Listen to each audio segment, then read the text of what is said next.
كذلك ما أتى الذين من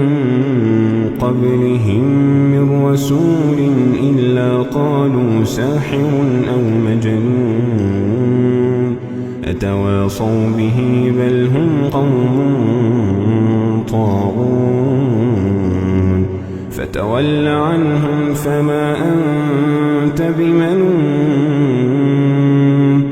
وذكر فإن الذكرى تنفع المؤمنين وما خلقت الجن والإنس إلا ليعبدون